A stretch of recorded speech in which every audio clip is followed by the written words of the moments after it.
Corona से बचाव में सहयोग के लिए दुर्गापुर एडवोकेट फर्म की ओर से मुख्यमंत्री रिलीफ फंड में सहायता राशि का चेक सौंपा गया। फर्म की ओर से अनुदान राशि की चेक आसनसोल के मेयर सह तृणमूल कांग्रेस जिला अध्यक्ष जितेंद्र तिवारी ने कहा कि बहुत कुछ लोगों को पसंद होता है, बहुत कुछ नहीं भी होता है। आपस में जो भी विवाद है उसे सार्वजनिक रूप से कहने के बजाय अंदरूनी स्तर पर उठाना चाहिए। लोकतांत्रिक व्यवस्था वैचारिक मतभेद हो सकता है, इसमें कुछ खराब नहीं है। यह मेरे लिए अच्छा अनुभव है। मैं खुद 25 वर्षों से वकालत कर रहा था, इसलिए पेशे से जुड़े लोगों द्वारा आयोजित कार्यक्रम का महत्व मेरे लिए अधिक है। उन्होंने कहा, कोरोना संकट के दौरान पीएम केयर्स फंड केंद्र स्तर पर तथा राज्य स्तर पर West Bengal emergency relief fund बनाया गया था। सीएम रिलीफ फंड में दिए गए दान को लेकर पारदर्शिता है, लेकिन यह दुखद है कि पीएम केयर्स फंड में कितनी राशि आई या कहीं राशि खर्च की जा रही है, इसकी जानकारी नहीं दी जा रही है। যারাই আছেন তারাই তো সমাজকে দিক নির্দেশ করে। ন্যাচারালি আপনার कोरोना वायरस के बढ़ते प्रभाव को देखते हुए जिला प्रशासन ने सुबह 8 बजे से दोपहर 1 बजे तक ही बाजार खोलने की अनुमति प्रदान की गई है, लेकिन विभिन्न हिस्सों में दोपहर 1 बजे के बाद भी दुकानें खुली रहने की सूचना पाकर पुलिस एक्शन में आ गई। आसनसोल के विभिन्न हिस्सों में पुलिस ने जाकर दुकानें बंद कराई।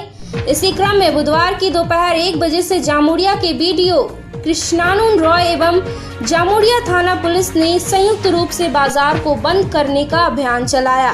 अभियान जामुड़िया बस स्टैंड से आरंभ किया गया, जो पूरे बाजार होते हुए हटिया जाकर लोगों को हाट बाजार बंद करने के लिए आदेश दिया गया। उसके बाद पूरी टीम मुख्य सड़क, सिनेमा मोड़, नंदी रोड, पेट्रोल पंप के साथ साथ सभी जगहों पर जाकर दुकानों को बंद करने का निर्देश दिया। जामुड़िया थाना के अधिकारियों ने लोगों को कड़ाई से निर्देश दिया कि अगर अनावश्यक रूप से दुकानों को खोला गया तो पुलिस उन पर कानूनी कार्रवाई करेगी।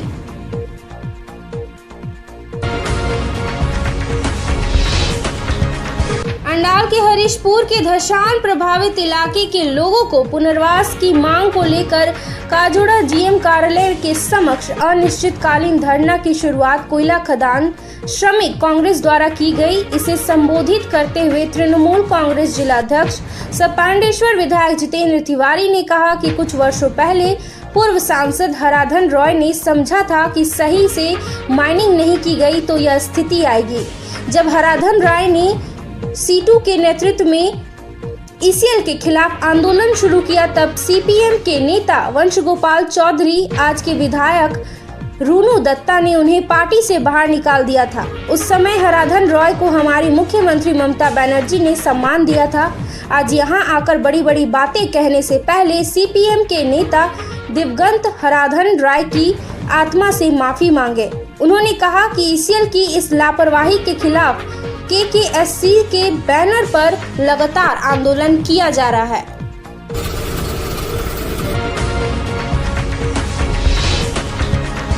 हरियाणा के फरीदाबाद के वल्लभगढ़ में महिला थाने के अंदर राष्ट्रीय जाट एकता के अध्यक्ष संदीप बादलपुर की ओर से 500 पेड़ लगाने का वृक्षारोपण किया गया, जिसके चलते कैबिनेट मंत्री मूलचंद शर्मा के बड़े भाई टिपर चंद शर्मा ने मुख्य अतिथि के तौर पर कार्यक्रम का शुभारंभ किया। इस मौके पर उन्होंने कहा कि जितने ज्यादा हो सके उतने पेड़ लगाइए, जिससे हमें ऑक्सीजन मिल सके। व्यापारियों का, यहाँ के वर्करों का, सब जनता का जितने ज्यादा पौधे लगाएंगे उतना ज्यादा हमारा जीवन सफल होगा। इसमें एक और बढ़िया बढ़िया पौधे लगाएं जो महामारी रूप में भी हरियाणा देश में फैली हुई है, संसार में फैली हुई है, इसमें हमारा देश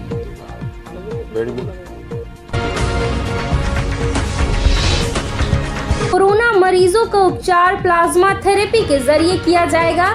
जिले के सेक्टर 6 में अस्पताल में कोरोना वायरस से ग्रसित मरीजों को ठीक करने के लिए प्लाज्मा थेरेपी देने का काम शुरू कर दिया गया है। इस कड़ी में पीएमओ ने कहा कि इसके लिए सिर्फ 8,500 रुपए खर्च कर कोरोना वायरस के मरीज अपनी प्लाज्मा थेरेपी करवा पाएंगे। हरियाणा के फरीदाबाद गुड़गांव में पीजीआई, रोहतक के बाद अब पंचकुला चौथा ऐसा जिला बन चुका है जहां पर कोरोना के मरीजों का प्लाज्मा थेरेपी के साथ उपचार किया जाएगा।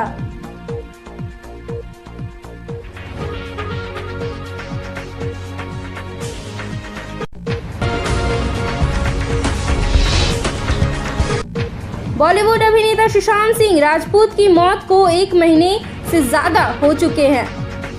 एक तरफ जहां सुशांत की मौत के बाद बॉलीवुड में नेपोटिज्म का मुद्दा गर्मा गया है, तो वहीं दूसरी ओर सोशल के साथ कई सितारे भी इस मामले में सीबीआई जांच की मांग कर रहे हैं। हालांकि दूसरी ओर मुंबई पुलिस भी इस मामले की जांच तेजी से कर रही है। ऐसे में अब फिल्म क्रिटिक राजीव मनशद को पूछताछ के लिए बुलाया गया है।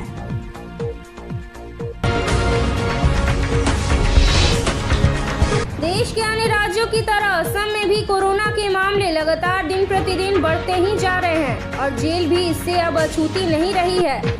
481 कैदियों के कोरोना पॉजिटिव पाए जाने के बाद राज्य सरकार ने सभी जेलों में कोविड-19 केयर सेंटर स्थापित करने का फैसला लिया है।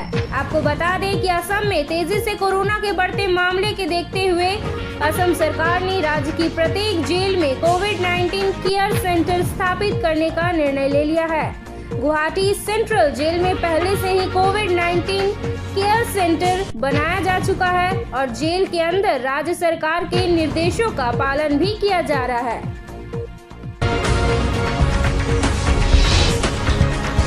भारतीय रेलवे ने माल ढुलाई आमदनी बढ़ाने के लिए नई रणनीति बनाई है। नई रणनीति के तहत रेल मंत्रालय ने सभी जोन और डिवीजन लेवल पर बिजनेस डेवलपमेंट यूनिट बनाई गई है। बिजनेस डेवलपमेंट यूनिट रेलवे के जरिए माल ढुलाई के नए रास्ते तलाशेगी। हर जोन और हर डिवीजन के लिए बिजनेस डेवलपमेंट यूनिट बाकायदा बिजनेस अधिग्रहण योजना करेगी। बीडीयू हर जोन और हर क्षेत्र के लिए व्यवसाय अधिग्रहण योजना तैयार करेगी। चेयरमैन रेलवे बोर्ड बीडीयू की लगातार समीक्षा करेगी। रेलवे ने माल ढुलाई कमाई को अगले 2 से 3 साल में दोगुना करने का लक्ष्य रखा है। फिलहाल रेलवे को सबसे अधिक कमाई सिर्फ 9 ट्रैफिक से होती है, जैसे आयरन और स्टील, कोयला, अनाज, फर्टिलाइजर इत्यादि। इस लक्ष्य को हासिल करने के लिए रेलवे ने मौजूदा बास्केट ट्रैफिक को बढ़ाने का फैसला किया है। नए ट्रैफिक को शामिल करने का फैसला किया गया है।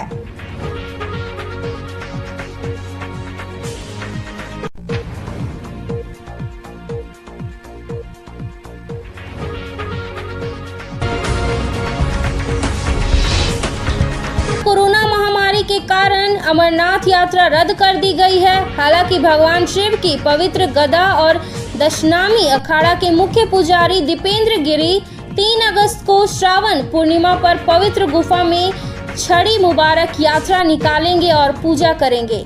मंगलवार को जम्मू कश्मीर के राज्यपाल जीसी मुर्मू के अध्यक्षता में अमरनाथ श्राइन बोर्ड की बैठक हुई, जिसमें यह फैसला लिया गया है। आपको बता दें, न्यायालय ने श्री अमरनाथ श्राइन बोर्ड को कोविड-19 के खतरे को ध्यान में रखते हुए गुफा मंदिर के लिए वार्षिक तीर्थ यात्रा पर तत्काल निर्णय लेने को कहा था।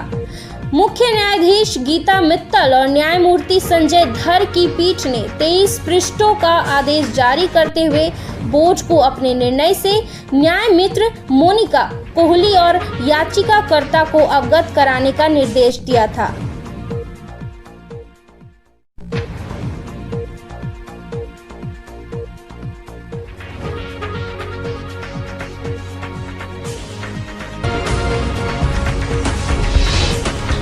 धारा 370 हटाने के बाद पाकिस्तान बीते 350 दिनों में 4200 से ज्यादा बार युद्ध विराम का उल्लंघन कर चुका है। पाकिस्तान रोजाना आतंकियों को भारतीय सरजमी पर धकेलने के 12 से अधिक प्रयास कर चुका है। भारतीय सेना से मुंह की खाने के बाद पाकिस्तान अब भारत में रिहायशी इलाकों और आम लोगों को निशाना बना रही है, ताकि अगर लाइन ऑफ कंट्रोल पर घने जंगलों का फायदा लेकर आतंकी भारतीय सरजमी पर दाखिल हो तो बिना वर्दी की सेना जैसे आम नागरिक उनकी इत्तलाह सुरक्षा बलों को ना दे पाए और आतंकी किसी बड़ी साजिश को अंजाम दे सके।